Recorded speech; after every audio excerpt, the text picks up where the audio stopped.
Hay muchas iglesias cristianas que rechazan el Antiguo Testamento porque a ellos les parece que es suficiente el mensaje de Jesús y el mensaje de gracia que se encuentra en el Nuevo Testamento. Ellos piensan que el Antiguo Testamento lo hace imposible para el ser humano acercarse a Dios con tantas leyes y tantas exigencias, pero no entienden que la gracia de Dios, el amor de Dios se revela desde el mismo principio en el jardín del Edén, y a través de todo el Antiguo Testamento se ven los vislumbres del amor de Dios y su cuidado por el pueblo, por su pueblo, y sus esfuerzos por salvar a la humanidad. Hoy vamos a estudiar cómo se encuentra la fe y la salvación en el Antiguo Testamento. Hola, apreciado hermano, ¿cómo te encuentras hoy? Un placer estar contigo, Rafael. Y ahora que mencionas el Antiguo Testamento, muy emocionado porque yo soy amante del Antiguo Testamento. Excelente. Vamos a orar Bueno, para que sí. Cuando Pedro y cuando Pablo nos dicen a nosotros que estudiemos las Escrituras, se refieren precisamente al Antiguo No hay Testamento. nada más, eso es lo que existe. Sí. Y Jesús también, que dijo que no he venido a abrogar la ley ni los profetas, está hablando del Antiguo Testamento. Correcto. Oremos. Amante Dios, que podamos amar el libro santo de Génesis a Apocalipsis. Danos sabiduría para seguir tu camino. En el nombre de Jesús oramos. Amén. Amén. Amén. Vamos a comenzar el estudio de hoy en Gálatas capítulo 3. Gálatas insensatos, ¿quién os fascinó para no obedecer la verdad a vosotros, ante cuyos ojos Jesucristo fue ya presentado claramente crucificado? Esto solo quiero saber de vosotros. ¿Recibisteis el Espíritu por las obras de la ley o por el escuchar con fe? Johnny, aquí está el tema de cómo sabemos nosotros si tenemos una relación con Dios. Exacto. Ok, entonces, cuando la persona que no es cristiana es confrontada por el Evangelio, cuando tú le hablas del Evangelio a una persona que no lo conoce, esa persona tiene que dar una respuesta. Nunca es, pero demuéstrame legalmente cómo es que yo puedo acercarme a Dios. Dime cómo son las condiciones. No, siempre ese tema es en cuanto a la oferta que se le hace y la descripción del amor de Dios. Sobre esa base es que la gente decide. Y te das cuenta allí que él habla de la hermenéutica petrina, que ya hemos mencionado varias veces. ¿Cuál es esa? La Y por cierto, Johnny, ¿qué es esa palabra hermenéutica? Muy buena pregunta, Rafael. Ok. Y perdona que no lo hemos explicado, porque yo sé que tú no lo preguntas por ti, sino por el beneficio a nuestros televidentes y escuchas. Hermenéutica es la ciencia de interpretar. Y esta es una palabra que no es una palabra de teología ni de Biblia, es una palabra de cualquier literatura y cualquier documento. De se filosofía, interpreta. Sí, hermenéutica. Así que ciencia de interpretación, un documento. Interpretación, un documento. Y la hermenéutica petrina es, petrina por Pedro, como Pedro autoriza la manera de saber si algo es de Dios o no es de Dios. Y allí Pablo lo dice, volvamos al texto. Gálatas insensatos, ¿quién os fascinó para no obedecer a la verdad, a vosotros, ante cuyos ojos Jesucristo fue ya presentado claramente crucificado? Esto solo quiero saber de vosotros. Y aquí viene la hermenéutica petrina. ¿Recibisteis el Espíritu por las obras de la ley o por el escuchar de la fe? ¿Cuál es entonces la manera de saber si alguien tiene el sello de Dios o no? La recepción del Espíritu Santo. Gloria sea el nombre del Señor. Y eso nosotros como adventistas del séptimo día muchas veces no lo queremos mirar. Le tenemos miedo al Espíritu Santo. Pero si nosotros somos el pueblo que estamos esperando el derramamiento de la lluvia tardía, conforme Joel 2, 27 al 28 lo predice, y Elena de White lo habló tantas veces, tienes que dejar de tenerle miedo al Espíritu Santo y tienes que estar aceptando la hermenéutica petrina. ¿Recibieron el Espíritu Santo como nosotros? Y Pablo así lo dice, tal como Pedro. Están unidos los dos en este argumento. Porque tienen el Espíritu Santo, se sabe que son de Dios. Correcto. Y entonces, Johnny, yo creo que esa es la misma experiencia que tenemos todos nosotros, porque yo creo que todos comenzamos de la misma forma cuando nos convertimos. Que cuando nos convertimos empezamos a recibir el testimonio del Espíritu Santo en nuestro interior. de que vamos por el buen camino, de que Dios nos ha aceptado, renace o nace en nosotros la esperanza de que ahora somos hijos de Dios, el placer de que ahora nosotros estamos bajo la gracia y la confianza que es pequeña, está en pañales todavía, la confianza de que Dios es nuestro Padre Celestial y de que somos salvos. Entonces, claro, ahí comienza una larga carrera cristiana que nunca termina. Pero en ese momento nosotros recibimos el Espíritu Santo. Y Johnny, nosotros vamos a ver en esta lección ese tema de la recepción del Espíritu Santo. Yo pienso que es buen momento para que vayamos al siguiente versículo. El siguiente versículo, vamos a leerlo aquí en Hechos capítulo 1, versículos 4 al 5. Dice, y estando juntos les ordenó, no salgáis de Jerusalén, sino esperad la promesa del Padre, la cual oísteis de mí. Porque Juan ciertamente bautizó con agua, pero vosotros seréis bautizados con el Espíritu Santo dentro de no muchos días. Pedro les dijo, arrepentíos y bautícese cada uno de vosotros en el nombre de Jesucristo para perdón de los pecados y recibiréis el don del Espíritu Santo. Porque para vosotros es la promesa, y para vuestros hijos, y para todos los que están lejos, para cuantos el Señor nuestro Dios llame. Johnny, esta es una época de transición del ministerio de Cristo al ministerio del Espíritu Santo. La promesa de la recepción del Espíritu Santo llegó a ser la cosa más importante para activar la predicación del Evangelio. Y las señales de tener el Espíritu Santo eran la clave para entender si la persona está en la doctrina correcta y está dentro o está fuera. Mientras que nosotros estamos utilizando hermenéuticas de exégesis bíblica, del texto bíblico. Yo no estoy en contra de la exégesis bíblica, pero una vez que hemos declarado que aceptamos la iglesia y que nos entregamos y estamos guardando el sábado y somos miembros de iglesia, cuando hay disputas en la iglesia de bandos que creen cosas un poco diferentes, la pregunta tiene que ser la pregunta petrina. ¿Han recibido, y la pregunta paulina, ¿están recibiendo el Espíritu Santo como nosotros? Y puede haber más de un partido en la iglesia que está recibiendo el Espíritu Santo. Y si tienen el Espíritu Santo, ¿quién soy yo para luchar en contra de ellos? Bueno, Johnny, pero también está el hecho de que esa parte de la experiencia del Espíritu Santo es una parte subjetiva, es una experiencia subjetiva. Y tenemos el beneficio de algo más objetivo que es la Escritura. Pero si se hubieran puesto a pensar así, no estaríamos tú y yo hablando aquí ahora. Pero espérate, porque yo no estoy contradiciendo eso. Yo lo que estoy diciendo es que cuando nosotros tenemos la experiencia del Espíritu Santo, nosotros tenemos que también confirmar y estar a tono con las Escrituras, que es la palabra revelada de Dios. No todo puede ser basado en mi experiencia, en lo que yo pienso, porque ahí nos podemos descarrilar también. Pero ese es precisamente el argumento que Pablo está usando. Todo tiene que ser basado en el que recibieron el Espíritu Santo. La iglesia primitiva, si hubiera estado pensando en qué dice la Biblia, hubieran buscado solamente del Génesis al último libro de la escritura del Antiguo Testamento, Ezequiel, y, ¿cómo se llama el nombre del último libro del Antiguo Testamento? Malaquías.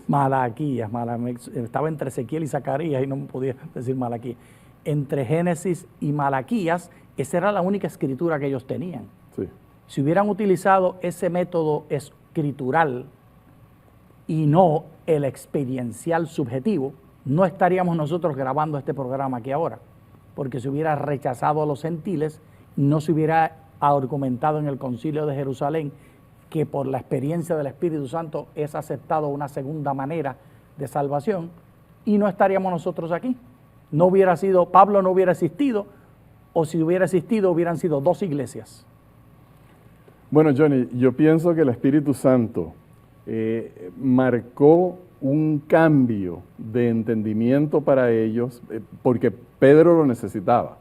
Pedro necesitaba esa experiencia de ver con sus ojos la recepción del Espíritu Santo y llegar a un entendimiento mayor, romper sus barreras mentales y culturales. Qué bien lo has dicho, Rafael. Pero Pero nosotros tenemos que mantener la Biblia como la fuente de inspiración y de doctrina para no irnos por emocionalismos, potenciales emocionalismos o algunas cuestiones equivocadas. Y precisamente ese mismo lugar que tuvo Pedro estamos nosotros hoy en día aquí. La pregunta es esta, Rafael. ¿Vamos a seguir como iglesia enfocándonos única y exclusivamente en las doctrinas así llamadas objetivas y no escucharemos ni pediremos el derramamiento del Espíritu Santo? ¿O vamos a esperar que el Espíritu Santo mande un telegrama a la Junta de la Iglesia y a la Junta de la Asociación General para que apruebe la manifestación de su Espíritu? ¿Y a quién se la da y cómo se la da? ¿Quién va a determinar cómo el Espíritu se manifiesta? Estamos en el mismo lugar que estaba la iglesia primitiva cuando aceptó a los gentiles, que tiene que ser por la manifestación del Espíritu Santo. Nadie está sugiriendo, Rafael, yo no estoy sugiriendo que olvidemos la Biblia, si estoy leyendo de ella para argumentar el caso. Lo que estoy diciendo es que tenemos que entender que la hermenéutica petrina tiene que prevalecer nuevamente para que haya flexibilidad misional. ¿Qué quiere decir misional? Donde se pone como primer argumento hermenéutico y epistemológico. ¿Qué quiere decir epistemológico? La razón de la verdad. La razón de la verdad no puede ser escritural número uno. Tiene que ser número uno el Espíritu Santo, que fue el que inspiró la escritura en primer lugar, aquí en la iglesia presente, para que nosotros podamos entender lo que la iglesia ha estado procurando entender desde 1888 hasta el día de hoy, el derramamiento del Espíritu Santo. Para que venga, tenemos que quitarnos el sombrero, permitir la diversidad y aceptar la manifestación, no querer domesticar el Espíritu Santo. Bueno, tenemos que avanzar. Vamos a hablar un poquito más acerca de la experiencia del Espíritu Santo. Versículo 3. Tan insensatos sois, habiendo comenzado por el Espíritu, ahora vais a acabar por la carne. Tantas cosas habéis padecido en vano, si es que realmente fue en vano. Aquel pues que os da el Espíritu y hace maravillas entre vosotros, ¿lo hace por las obras de la ley o por el oír con fe? Ahora, vamos a repetir este versículo, pero en otra versión. ¿Acaso han pasado por tantas experiencias en vano? No puede ser que no les haya servido para nada, porque ese versículo, esa palabra en griego se puede traducir como sufrir o como experiencia. Entonces, lo que él les está diciendo a ellos, que ellos habían tenido una experiencia con el Espíritu Santo, habiendo creído la promesa de adopción en la familia de Dios, habiendo creído la promesa de el perdón de los pecados y de la gracia de Cristo, habían recibido el testimonio del Espíritu Santo en sus vidas, y que esa experiencia debió haber sido suficiente para entender que no tenían que hacer judaísmo, convertirse en judíos para poder ser miembros de la familia de Dios. Espérate, Rafael, espérate. Dime. No uses la etiqueta. Ajá. Miremos exactamente lo que está ocurriendo aquí. Lo que nosotros llamamos judaizantes no estaban haciendo otra cosa sino leyendo el texto bíblico. Ellos estaban citando lo objetivo del texto bíblico. Ellos estaban dando un estudio bíblico. Sí, ellos estaban haciendo lo que ellos entendían. No, lo que ellos entendían, no, lo que tenían y lo que Dios había revelado. Esa era la verdad que Jesús habló. Ellos podían citar a Jesús. No he venido a abrogar la ley ni los profetas. Correcto, Johnny. Pero ellos no entendían que Dios ya había recibido a estas personas en la condición en la que estaban y razón, que no hacía falta. Exacto, eso. Pero la razón es, el diálogo es, la tensión es, por un lado está lo objetivo del estudio bíblico de la verdad y por el otro está lo subjetivo de la experiencia del Espíritu Santo. Y Pablo está diciendo, no se dejen llevar por lo objetivo del estudio bíblico, y él le da titulitos y dice judaizante, pero eso lo dice él porque él es el que está escribiendo. Si hubiera sido en la perspectiva de Jacobo, Jacobo lo podía llamar el estudio bíblico de lo que dice la Biblia y la verdad, lo que Dios nos reveló y lo que Jesús nos enseñó. Entonces, subjetivo, objetivo. ¿Y cuál dice Pablo que es? En este caso, el subjetivo. Y en todo caso, Rafael, y cuando se derrame el Espíritu Santo en el tiempo final va a ser igual. Bueno, sí, porque es el Espíritu Santo, pero lo que yo digo es que cuando una persona está teniendo un malestar porque se comió algo y está leyendo la Biblia y está interpretando, no, déjeme comenzar de nuevo, está teniendo Estaba interesante una eso. indigestión y entonces está teniendo una experiencia espiritual que viene del estómago y está creyendo cosas que no están en la Biblia. Ahí es donde la Biblia nos informa a nosotros si nos estamos desviando o estamos en una teología correcta. Sí, la experiencia con el Espíritu Santo es innegable, pero yo no siempre sé que eso que yo estoy pensando, sintiendo, aquí no es del Espíritu Santo. Olvídate de la barriga y de ese ejemplo, hagamos un ejemplo específico. Okay. La iglesia ha estado en diálogo con respecto a la ordenación de las mujeres. La pregunta no puede ser única y exclusivamente qué dice el texto bíblico. La pregunta tiene que ser, ¿han recibido el Espíritu Santo estas mujeres? Ahí te doy un ejemplo específico. Sí. Y ese ejemplo específico aterriza la idea y nos dice que ese es el mismo conflicto en la iglesia local. En la iglesia local, que esta música no se puede aceptar, porque esta música no corresponde a los patrones que nosotros tenemos. Sí, porque hay una sola forma de adorar a Dios, es la que yo acepto. Y la pregunta tiene que ser de nuevo la Paulina. ¿Han recibido el Espíritu Santo? Y la Petrina.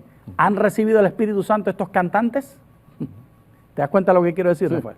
Sí, ok. Bueno, entonces vamos a hablar acerca de la experiencia del Espíritu Santo, porque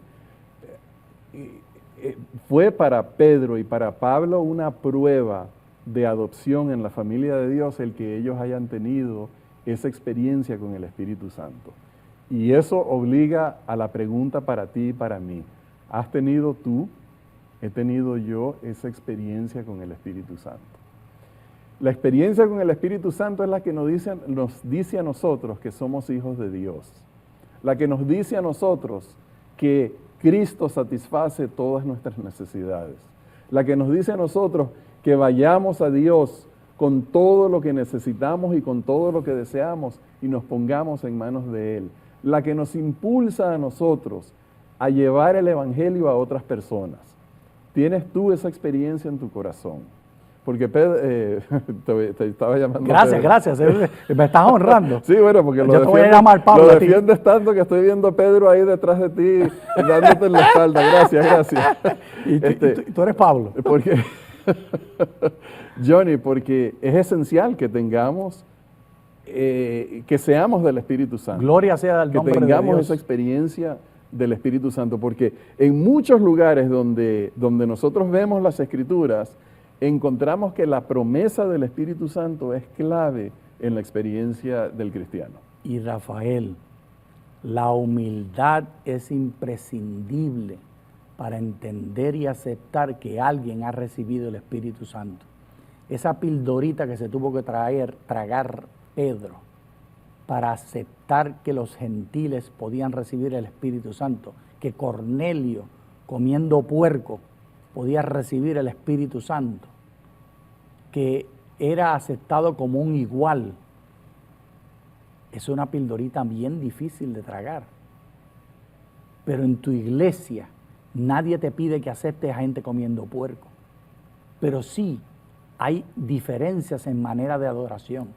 Sí hay diferencia en presentación con respecto al liderazgo. Quiénes pueden ser líderes y quiénes no. Recibirás con humildad la pregunta hermenéutica, la pregunta de interpretación para saber si es de Dios o no es de Dios. ¿Ha recibido el Espíritu Santo esta persona? ¿Este joven, este dirigente?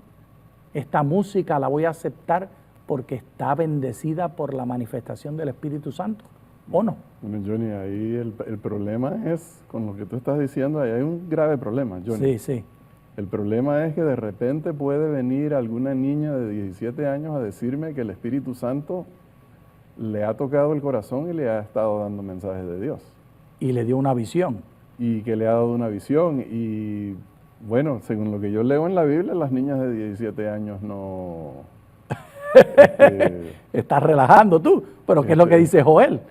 Sobre mujeres y hombres, sobre niños y niñas, sobre ancianos y ancianas.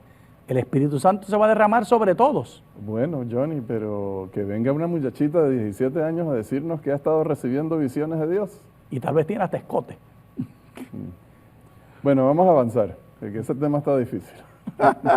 Vamos a ir ahora. Pablo habla acerca de Abraham y la recepción de la promesa. Vamos a ver cómo él lo trata. Así Abraham creyó a Dios y le fue contado por justicia. Sabed, por tanto, que los que tienen fe, estos son hijos de Abraham. Y la Escritura, previendo que Dios había de justificar por la fe a los gentiles, dio de antemano la buena nueva a Abraham diciendo, en ti serán benditas. ¿Cuántas familias de la tierra, Rafael? Ayúdame a leer. Todas. ¿Cuántas? Todas. Todas las familias de todas las naciones. De modo que los que tienen fe son bendecidos con el creyente Abraham. Johnny, Dios le dio promesas a Abraham. Le dio promesas personales, le dio promesas que abarcaban la historia de la humanidad, le dio promesas que iban mucho más allá de su entendimiento. Abraham entendió acerca de esa tierra que Dios le prometió. Él tal vez entendió su descendencia, pero realmente no lo entendió.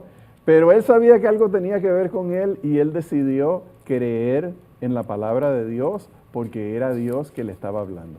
Eso es lo que se llama fe. Cuando nosotros creemos lo que Dios nos dice a nosotros. Amén. Cuando nosotros creemos las promesas de Dios. La promesa de Dios desde el principio fue la salvación del mundo.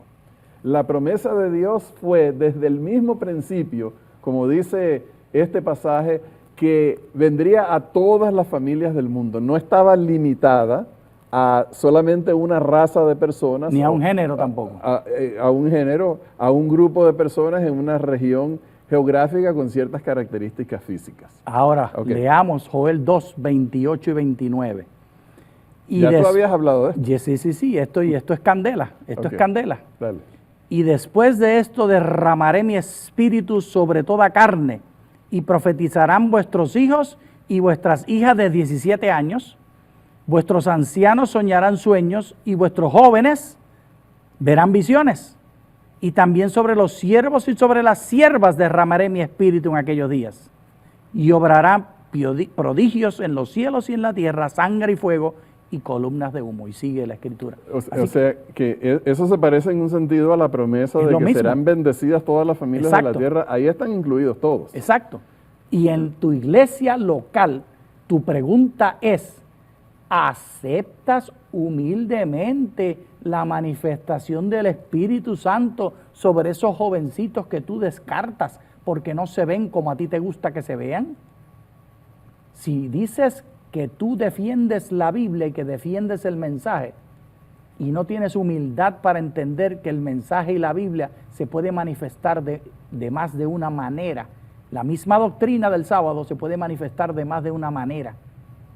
De hecho, el cuarto mandamiento tiene dos versiones, escrito por el dedo de Dios en Éxodo 20, sin embargo en Deuteronomio 5 hay una segunda versión y no hay tiempo para mostrarlo, léelo tú y verás que son dos versiones. El hermano Moisés escribió una segunda versión en Deuteronomio 5 porque hizo una adaptación cultural para el grupo que estaba ya saliendo del peregrinaje en el desierto del Sinaí. Y nuestra iglesia local, el Espíritu Santo puede hacer adaptaciones del cuarto mandamiento para hoy en día los jóvenes mileniales que ven el mundo diferente a los baby boomers. ¿Qué tú piensas, Rafael? Sí, pero no tenemos tiempo para entrar en eso. Obviamente, todas las enseñanzas de Dios debemos de ponerlas dentro de nuestro contexto, siempre obviamente respetando el sentido que Dios les da. Pero tenemos que concluir, nos quedan unos pocos minutos, no vamos a poder terminar la lección de hoy, pero vamos a leer este pasaje. Es que tú has hablado mucho, Rafael. Sí. Versículo 10. Todos los que dependen de las obras de la ley están bajo maldición. Pues escrito está, maldito el que no permanezca en todas las cosas escritas en el libro de la ley para cumplirlas. Y que por la ley nadie se justifica ante Dios, es evidente, porque el justo por la fe vivirá. Pero la ley no procede de la fe, sino que dice, el que haga estas cosas vivirá por ellas. Bueno, Johnny, esto fue un argumento que Pablo le estaba dando a estas personas porque Sí. les estaban enseñando que debían de hacerse judíos. Sí. Y Pablo tenía pleito con esa visión porque él quería otra visión para esta gente que era griega, eran romanos, griegos de diferentes regiones. Entonces, él no quería que ellos se fueran por esa parte e hizo la explicación de que cuando uno recibe la promesa por la fe, uno cree en esa promesa de gracia, de aceptación en la familia de Dios y de perdón, basado en la promesa, solamente la promesa de Dios, la oferta de Dios. Entonces, no hace falta más nada. Pero que si entonces tú crees que tienes que añadirle y mejorar, adornar eso, embellecer lo que Dios ha hecho por ti con tus propios esfuerzos, entonces estás equivocado porque ese no es un requisito de Dios, porque en realidad tú no puedes añadir y mejorar lo que ya Cristo hizo por ti. Y si te da dificultad entender estas palabras de Pablo, complejas de argumentos complicados y convolutos, léete lo que dice 2 de Pedro, capítulo 3, los versos 15 y 16. Y considerad que la longanimidad de nuestro Señor es para salvación, como también nuestro amado hermano Pablo, según la sabiduría que le ha sido dada, os ha escrito. Verso 16, viene el reproche de Pedro a Pablo, muy elegante, pero reproche al fin. Asimismo que en todas sus epístolas, hablando en ellas de estas cosas, entre las cuales hay algunas difíciles de entender, las cuales los indoctos e inconstantes tuercen, como también las o demás escrituras para su propia perdición. Si te da dificultad, vete a los evangelios y entiende allí en la historia de los evangelios y en el testimonio de hechos de la historia de la iglesia, que son dos perspectivas. La perspectiva de recibieron el Espíritu Santo, la experiencia, y la perspectiva de lo que está escrito. Y la suprema es, recibieron el Espíritu Santo. Ok. Ahora, Johnny, vamos a añadirle un poquito a eso, aunque yo estaba hablando que no hay que añadirle nada, pero es esta aclaratoria. Una vez que nosotros hemos recibido con fe la promesa, allí no termina todo, ahí comienza una experiencia con Dios. Amén. Ahí comienza el discipulado. El discipulado es una transformación de la vida por el resto, del ser por el resto de la vida. Y los frutos del Espíritu. El Espíritu el Espíritu no funciona simplemente para atraerte. El Espíritu viene para darte frutos, correcto, frutos de justicia. Sí. Entonces, bueno, siempre que entendamos la justificación como la entrada a la familia de Dios y el comienzo de una vida de victorias en Cristo, entonces aceptamos eso por fe y aunque vemos pecados en nuestras vidas, sabemos que estamos en el camino de Dios con la bendición del Señor. Amén. Apreciados hermanos, llegamos ya al final de la lección. Dios les bendiga abundantemente. Muchas gracias.